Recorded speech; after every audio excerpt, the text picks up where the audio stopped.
Di era digitalisasi gini, pasti teman-teman banyak yang menonton ketimbang membaca. Kalian tahu nggak sih, minat baca di Indonesia itu sangat rendah. Ranking kedua terendah dari bawah menurut survei Connecticut State University. Lalu, apa sih yang menyebabkan tingkat literasi di Indonesia ini masih rendah? Di antaranya adalah harga buku yang masih mahal, budaya literasi di Indonesia yang masih rendah, dan ketiga, buku masih sulit diakses oleh masyarakat.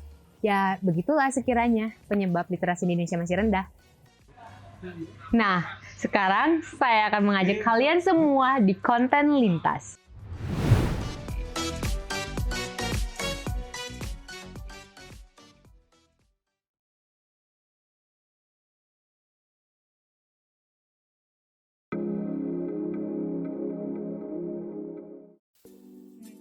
Selamat siang Pak, menuju sore. Selamat sore. Selamat sore. Oke, selamat sore. Ambil kiri, ambil terakhir. Ambil Ya. terakhir. Oke, perkenalkan nama saya Olivia Marcelina dari LPMS Negeri. Kita di sini mau ngobrolin seputar Umas Sastra Ahmad Tohari ya. Oke, Bapak boleh perkenalkan dulu deh. Nama saya Jupri Fatsanjani, lahir Banyumas tahun 80.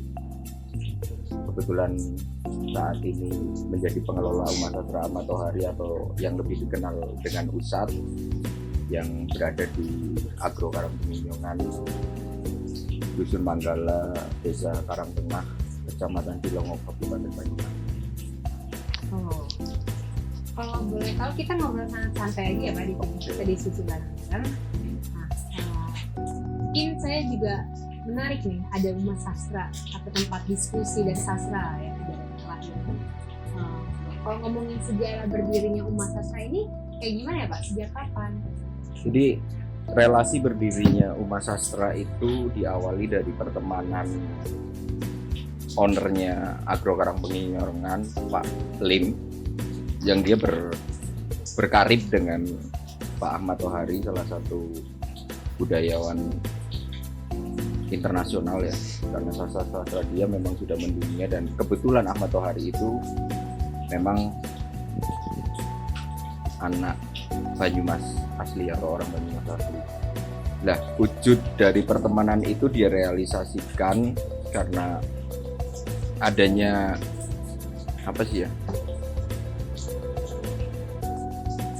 adanya kegelisahan yang sama terhadap kemanusiaan, khususnya yang melandasi adalah bagaimana bangsa ini bisa menciptakan generasi-generasi yang lebih manusiawi, karena ada kesamaan di dua orang tersebut antara Pak Lim dan Pak Ahmad, yang mereka selalu menginginkan adanya konsep egalitarian, bahwasanya manusia itu sama, terlepas apapun agamanya, terlepas apapun kepercayaannya, terlepas apapun kondisi ekonominya, terlepas apapun pilihan politiknya, bahwasanya manusia itu egaliter dalam posisi yang sama. Jadi bersamaan hak untuk belajar, diskusi dan lain-lain. Nah, itu makanya Rumah Sastra Ahmad Tohari diinisiasi berdiri supaya ini menjadi ruang yang memang ramah kemanusiaan, ruang yang memberikan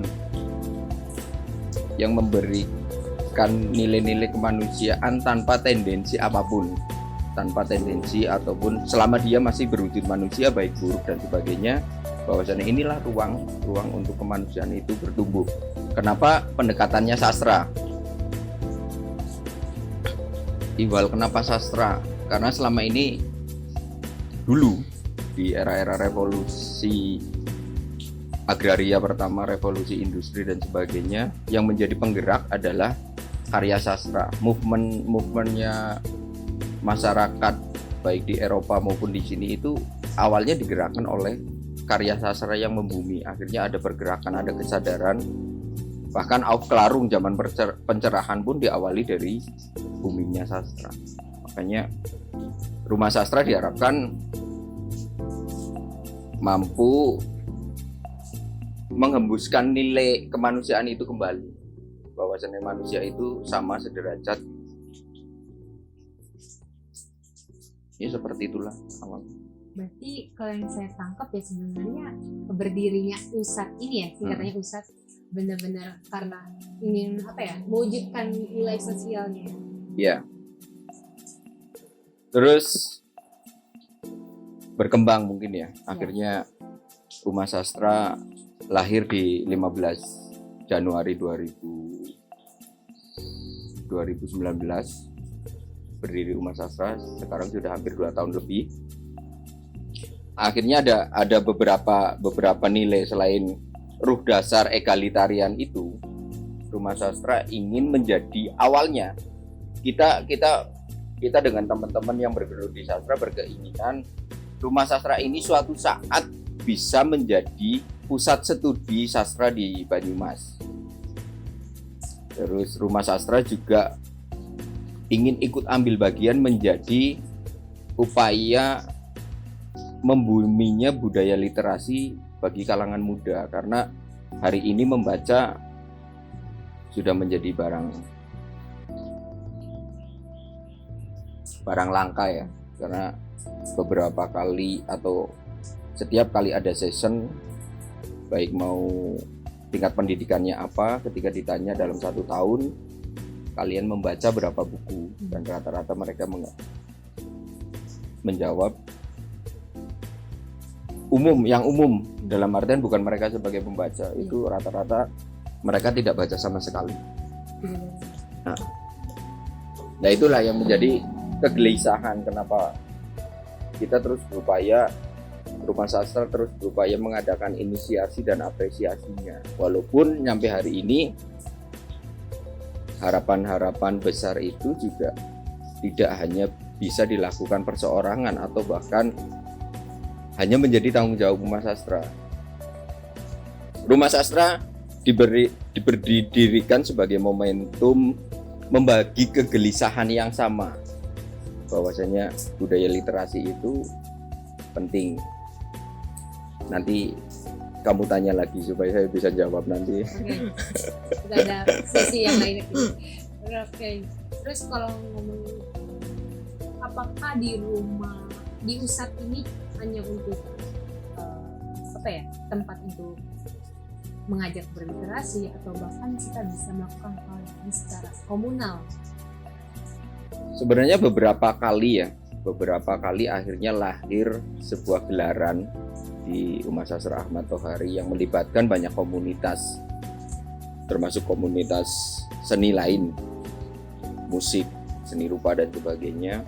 Beberapa kali kita mengadakan kegiatan sarasehan yang dimana di dalamnya diikuti oleh beberapa komunitas seni rupa, komunitas literasi, juga komunitas sastra itu sendiri.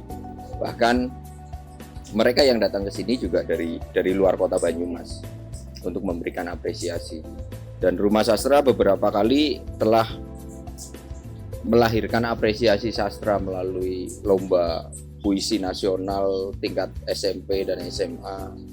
Belum lagi kegiatan-kegiatan kasusastraan yang pernah diadakan di Rumah Sastra, entah itu launching sebuah buku ataupun bedah buku. Ya. Menarik. Harusnya menarik, tapi saat ini nggak menarik karena ada banyak hal yang lebih menarik. Kondisi hari ini sastra tidak semenarik itu. Berarti kebanyakan upaya yang lebih sering dilakukan oleh Bapak ataupun pengunjung-pengunjung di sini seperti apa? Biasanya awal-awal kita ngobrol sebagai bentuk inisiasi. Biasanya kita ngumpul beberapa dari teman-teman yang memang punya passion atau punya kepedulian di sastra dan seni. Biasanya awal-awal kita melakukan inisiasi, inventarisasi permasalahan yang sama. Sekali lagi bahwasannya tujuannya berbagi kegelisahan. Nah, ketika saya ngomong ke penjenengan hari ini pun, saya juga berbagi. Semoga kegelisahan itu sampai. Ketika kegelisahan yang saya gelisai itu sampai, jenengan akan menyampaikan kegelisahan ke orang lain. Nah tadi ketika kegelisahan itu sudah masif, pasti akan lahir apresiasi dari kegelisahan itu sebagai sebuah ide atau mencari solusi jalan keluar tentang apa yang kita gelisahi. Bahwasanya kenapa literasi menjadi sangat penting. Yang jelas bangsa-bangsa maju itu mereka selalu mempunyai tingkat literasi sangat tinggi. Kenapa Indonesia hari ini masih seperti ini? Kenapa kita berada di revolusi ketiga, disrupsi teknologi informasi, kita masih berkutat di peradaban revolusi pertama. Kita masih berurusan dengan perut. Makanya ada satu nek bahasa sekarang quote ya. Iya. Pernah dengar Romeo and Juliet? Iya. Shakespeare. Ya. Itu pernah mengatakan bahwasanya sastra dan seni itu tidak berguna bagi suatu masyarakat atau suatu bangsa yang masih berurusan dengan masalah perut. Tapi saya ingin mengatakan bahwasanya walaupun kita bermasalah dalam perut, bahwasanya hati, mata, kuping, rasa kita pun bisa tetap membangun budaya literasi sebagai sebuah keniscayaan akan rubahnya suatu keadaan. Mungkin hari ini kita baik-baik saja, cuma karena saya mungkin yang tidak baik-baik saja akhirnya merasa tidak baik-baik saja. Tapi mungkin bagi kebanyakan orang kita dalam kondisi baik-baik saja. Tapi sesuai dengan data yang keluar bahwasannya berbicara literasi kita nggak baik-baik saja. Hari ini kita di posisi 64 literasi terendah. Bangsa Yahudi masih di peringkat pertama, Arya di Jerman masih peringkatnya masih tinggi juga, terus Jepang juga peringkatnya masih tinggi. Makanya penguasaan teknologi masih di tangan mereka dan kita hanya menjadi, sebenarnya kita ketakutan ya. Nah, saya takut dalam artian bukan ketakutan kita dijadikan pasar, enggak apa-apa. Nek bisa sih jangan pasar yang buta. Ya pasar yang berdaya. Masa dari dulu dijajah nyampe hari ini tetap terjaga. Intinya sebenarnya itu. Mungkin dijajah itu juga sebuah anugerah mungkin. Karena setiap orang punya ide. Oh, saya lebih suka dijajah kok. Oh, saya lebih suka merdeka. Itu pilihan masing-masing. Tapi bagi kita yang pernah mengatakan merdeka di tahun 45, seharusnya kondisi hari ini tidak seperti ini. Tadi kan kita berbicara tentang kayaknya Bapak juga memberitahu kayak perbedaan apa yang dirasakan mengenai kenapa anak sekarang literasinya sangat kurang gitu ya. Terus saya juga menarik nih karena literasi juga kan akan berkaitan dengan sastra kan, seni membaca. Nah, apa yang membedakan dengan sastra dulu dan sekarang sampai apa ya Bapak bilang bahwa masyarakat dewasa ini kurang menyukai, dikit lah eksistensi orang yang suka. Sebenarnya esensi sastra tidak berubah. Esensi sastra dari dulu tidak berubah. Selalu berbicara mengenai kemanusiaan, selalu berbicara ruang lingkup sosial kemanusiaan, selalu berbicara mengenai korelasi hubungan vertikal manusia dengan Tuhannya. Mungkin karena hari ini kita sudah berada di satu ruang di mana kita bisa mengakses semua hal di tangan. Hari ini kita berada di situasi itu. Oke lah, mungkin bangsa-bangsa lain, bangsa-bangsa yang dulu kita sebut maju, kita kan sudah sepakat bahwasanya, sepakat sih enggak dia. Maksudnya selama beberapa dasawarsa kemarin kan kita selalu dianggap negara ketiga. Ya, ini ketiga. Kenapa ketiga? Kamu pernah masuk rumah sakit dan mendapatkan pelayanan kelas 3 nih? Enggak, Enggak. belum pernah masuk rumah sakit sebenarnya. Kenapa kelas 3? Jadi strata sosial kita itu nek 3 itu dianggap masih terbelakang. Pelayanannya pun minim. Nah, strata 3 ini menjadi komitmen. Nah, saya pikir kita sebagai sebuah bangsa itu berhak membela diri atau menyemangati diri. Kenapa mereka menyebut diri seperti ini? Inspirasinya bagaimana seperti ini? Misalkan ini cerita ngawur ya. Saya lebih suka ngawur sih ketimbang serius. Kita adalah negara atau masyarakat yang dipaksa untuk melakukan setar secara bersama-sama di era digital ini, di era disrupsi teknologi ini. Mungkin negara lain sudah melalui mereka negara-negara imperial ya, negara-negara Eropa, mereka sudah menikmati kejayaan masa revolusi agraris. Mereka tidak pernah menjadi budak, mereka tidak pernah menjadi jajahan siapapun, dan mereka mendapatkan banyak kemakmuran dari hasil jajahan mereka di tanah-tanah Orang bangsa lain.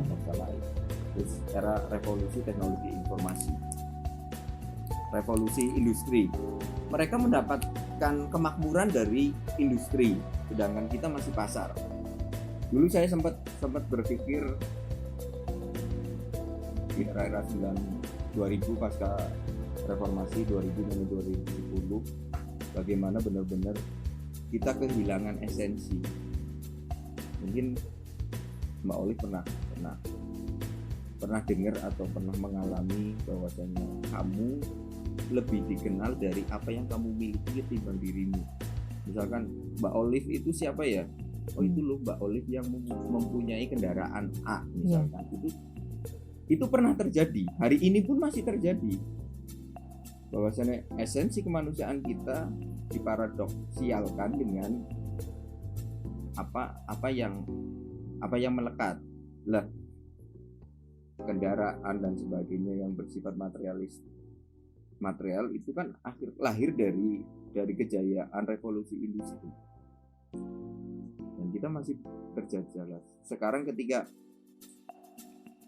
kita harus setar bareng dengan mereka menyongsong era keterbukaan ini, udah mau nggak kita bangkit sebagai sebuah bangsa? Mau nggak kita? Kalau kalah pasti kalah. Tapi seberapa lama kita akan kalah itu bukan ditentukan mereka, tapi ya nantilah di generasimu, mungkin kamu atau anak-anakmu akan berjalan lebih cepat atau melompat lebih jauh dibanding mereka melakukan percepatan. Mungkin kamu atau anak-anakmu bisa melompat 2 kali lebih jauh dari apa yang saya dan generasi saya hari ini. Oke. Ya, gitulah. Kan bisa kemungkinan manusia akan lebih maju ketimbang sekarang. Kaitannya seperti itu?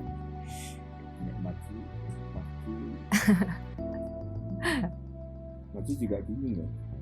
Apakah semua gerakan ke depan itu dianggap maju? Oh iya. Siapa tahu gerakan ke depan juga sebenarnya alur mundur.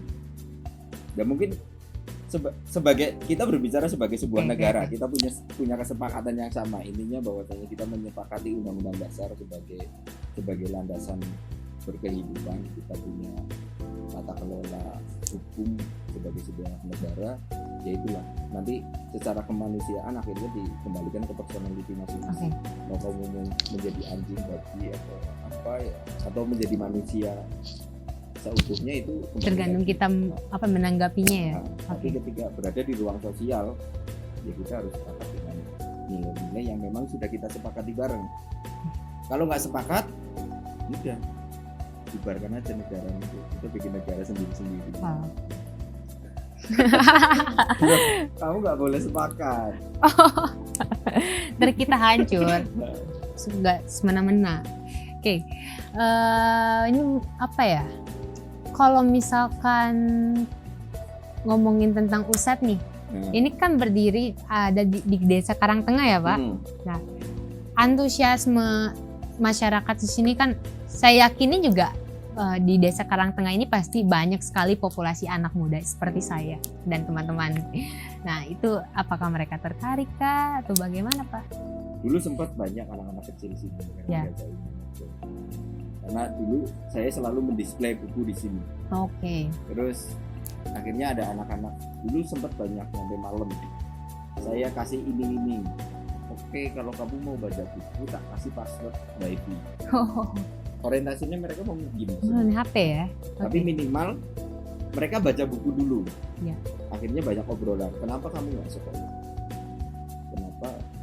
Kenapa nilaimu jelek? Akhirnya dari situ sempat terjadi obrolan. Ya. Ini permasalahannya sama. Males itu juga budaya kayaknya. Males itu Saya budaya setuju. kita. Males adalah budaya. Males budaya kita. Entah itu budaya naluriah leluhur atau memang budaya yang lahir. Karena memang sudah diproduksi saja dari atas ke atas. Karena apa ya? Menurut saya nih. Tapi lebih tepatnya sih itu ada orang diikuti sama leluhur-leluhur kita. Budaya malas itu. Makanya lahir ke setiap individu yang baru. Kecuali dia mau keluar. Itu kan yang susah. Iya. Kalau nggak keluar, dikeluarin aja. Iya, harusnya. Iya kan? Kadang-kadang Benar. karena kita selalu dipaksa. Kita selalu menjadi orang yang segalanya dipaksa. Iya. Mungkin kamu, saya juga produk dipaksa lahir. Dipaksa. Jadi produk dipaksa lahir mungkin. Tapi yang jelas bahwasanya apapun yang dijalani personal masing-masing orang, masing-masing individu itu dia punya hak untuk berkembang secara positif. Bagaimana kita mengupayakan upaya terkecil itu ya, bagaimana mengupayakan ekosistem sosial yang sehat. Karena ruang kita tidak dalam kondisi baik-baik, tidak dalam kondisi sehat. Walaupun banyak yang mendeklar bahwa kondisi kita baik-baik saja, kita dalam kondisi yang sehat. Oke lah, mungkin masing-masing orang mempunyai standar mengenai itu. Misalkan negara mempunyai, ketika pertumbuhan ekonomi mencapai titik berapa persen kita dianggap sehat secara ekonomi. Tapi secara kemanusiaan kita memang harusnya punya kesepakatan yang sama sebagai sebuah komunitas manusia ya. Standar kemajuan kemanusiaan itu seperti apa sih? Sekarang standar suksesi. Ada orang yang menganggap sukses itu terkait bagaimana mengumpulkan atau memundi materi atau uang. Ada lagi yang berpendapat lain. Dan ini terjadi katalis atau ngeblok. Ya, kedepannya kalian lah nih generasi seumuran saya kayaknya agak susah. Seharusnya deregenerasi.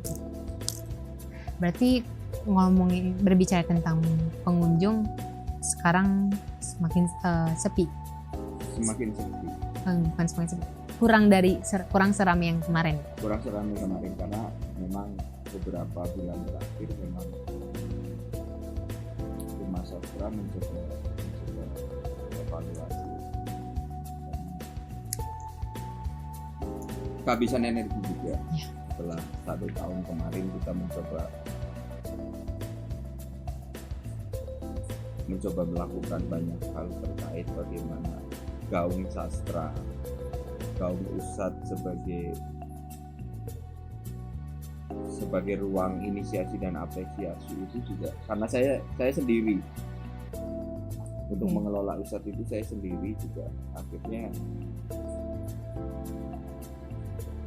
pandemi juga memberikan dampak karena waktu itu memang kita tidak bisa membuat kegiatan-kegiatan yang mengumpulkan banyak orang. Gitu kan. Sastra bisa dinikmati sendiri, Iya. tapi dalam proses inisiasi dan apresiasinya, diskusi sastra memang harus melibatkan banyak orang, karena sastra bukan sesuatu yang eksklusif, tapi tidak semua orang bisa memahami dan suka sama sastra. Jadi ihwal dari kesukaan terhadap sastra ya harus cinta dulu, baru ketertarikan itu. Sebenarnya sastra itu kan tidak hanya berbicara budaya baca, tapi bagaimana budaya tutur menyampaikan informasi. Betul. Makanya pantun juga masuk ke Ya, sastra. Pun menulis juga. menulis pun.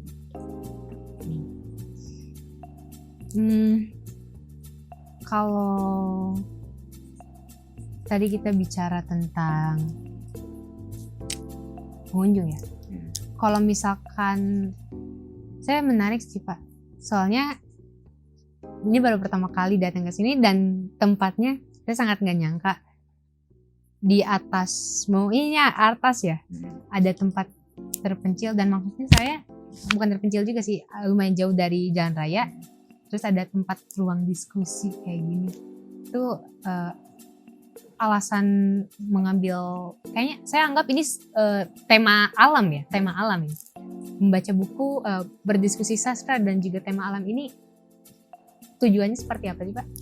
Tujuan awalnya saya tidak tahu, karena saya masuk menjadi pengelola sastra sudah ada. Kenapa saya dulunya jarang sekali yang mau menempati tempat ini.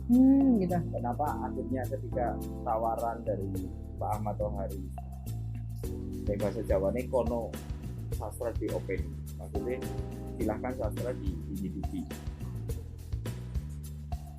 Saya waktu itu hanya berpikir, kayaknya asik, dalam artian orang kesini aja udah males, apalagi ngomongin sastra yang tambah males. Nah, paling nggak dari situ akhirnya saya menantang diri saya sendiri, bagaimana tempat yang jauh ini bisa menghidupi sastra walaupun hanya dalam skup yang sangat kecil. Akhirnya beberapa kali inisiasi forum diskusi digelar, kita punya kegiatan rutin awalnya tentang pelatihan penulisan, bahkan akhirnya berkembang tidak hanya seni dan sastra, tapi akhirnya berkembang lebih jauh, ada diskusi lintas disiplin ilmu yang diikuti oleh banyak orang, dan semuanya punya harapan yang sama, orang-orang yang punya kepedulian terhadap dunia literasi, dunia sastra, dunia seni, punya harapan yang sama, menghidupkan hidup kembali. Berarti secara nggak langsung kita nggak tahu latar belakang kenapa memilih tempat, tapi kita punya tujuan untuk menghidupkan sastra lagi. Oke. Soal pengembangan ya, terkait pengembangan rumah sastra ini, apakah UNSAD mendapat support dari pemerintah, bupati lah ibaratnya, dan lembaga-lembaga pendidikan atau komunitas sastra dan seni gitu. Jadi karena sastra menjadi bagian dari Agrowarampungan, ya, kita memang tidak pernah terkait dengan support dan sebagainya, memang selama ini di backup oleh Agrowarampungan, karena ini merupakan sebuah persembahan dari pemilik Agrowarampungan Penginjangan supaya kebesaran Ahmad Tohari itu bisa memberikan kemanfaatan yang lebih real. Bahwasanya ini adalah momen mercusuar bahwa Ahmad Tohari itu anak orang Banyumas yang dia besar dari kehidupan sastra, dari bersastra, dan apresiasi dari pemilik sini karena mereka berkarir ingin kebesaran dari Ahmad Tohari dengan karya-karyanya juga dimanifestasikan dalam bentuk rumah sastra, supaya ruang ini benar-benar memberikan kemanfaatan yang real, minimal untuk diskusi-diskusi sastra ataupun kegiatan-kegiatan yang bisa digelar di sini. Itu hal-hal paling Tapi kalau ngomongin Uma Sastra, berarti saya semua orang bisa mengakses ini kan? bisa semua orang bisa mengakses apapun yang ada di Uma Sastra, termasuk membaca buku-buku Ahmad Tohari, termasuk buku-buku pendamping dari buku-buku sastra yang lain pun bisa dibaca di sini. Itu bisa.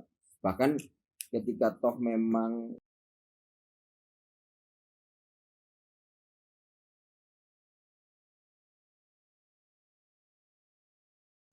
kita juga ingin ya supaya masyarakat Banyumas seperti yang Bapak bilang bahwa USAT ini dapat dimanfaatkan oleh kaula muda untuk menjadi ruang berdiskusi, ruang berinteraksi lah intinya.